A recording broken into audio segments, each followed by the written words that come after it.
Allez, mesdames, messieurs, bienvenue dans ce nouveau podcast. On reçoit Céline Gignoux pour les Nuits du Loup Classique. C'est une nouveauté. Bonjour Céline. Bonjour à tous.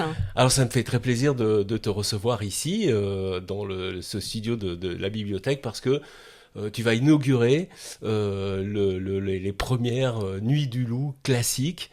Et pour nous, c'est une première. Et tu as déjà préparé un petit récital. Et d'ailleurs, qu'est-ce que c'est sur ton récital d'ailleurs? Alors, déjà merci pour cette programmation. Pour moi, c'est un grand honneur de commencer ce festival. Et puis, c'est aussi pour moi une première de jouer dans une église pour un récital. J'ai souvent fait des événements, des messes, des mariages, des enterrements au piano, mais là, la version concert, c'est une première aussi pour moi. Et en plus à la bougie. Et en plus à la bougie, ouais, une toute première. Alors, qu'est-ce que tu vas nous préparer? Alors, moi, ce que j'adore, c'est la musique classique et surtout la musique de film. Parce que je me suis rendu compte que sans musique, il n'y a pas de film. Ah bah oui. Voilà, il n'y a pas d'ambiance, il n'y a pas d'émotion, il n'y a pas de trame, il n'y a pas de rythme, que la musique fait tout.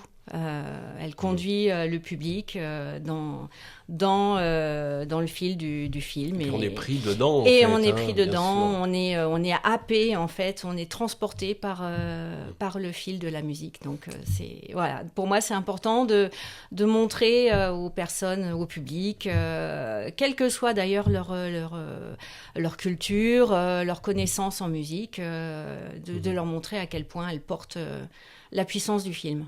Alors, quel genre de musique? Parce que ça va être plutôt classique. Et puis tu vas expliquer un petit peu ce que tu parles entre les musiques. Exactement, je vais faire découvrir en fait à quel point les réalisateurs ont compté sur les compositeurs pour faire avancer leur film. Des fois, une simple page avec quelques mots, on suffit à Hans Zimmer par exemple pour faire toute une musique du film. Et le film s'est construit sur la musique. D'accord. Donc au départ, dans l'histoire, il y avait des images en muet et les pianistes accompagnaient en improvisant. Et puis progressivement, la musique s'est écrite pour le cinéma. Donc c'est ce que je vais faire découvrir à mon public. Ça c'est bien. Et puis dans cette église avec ce son qui va tourner. Oui, c'est intime, c'est chaleureux, c'est pur. C'est un lieu magique.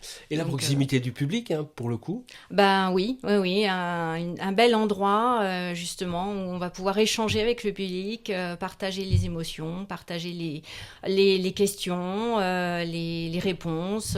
Ça va être un concert très interactif. Très bien, on a rendez-vous le 9 octobre. C'est ça, 20h. 20h. Voilà, on compte sur vous. Merci beaucoup. Merci à toi.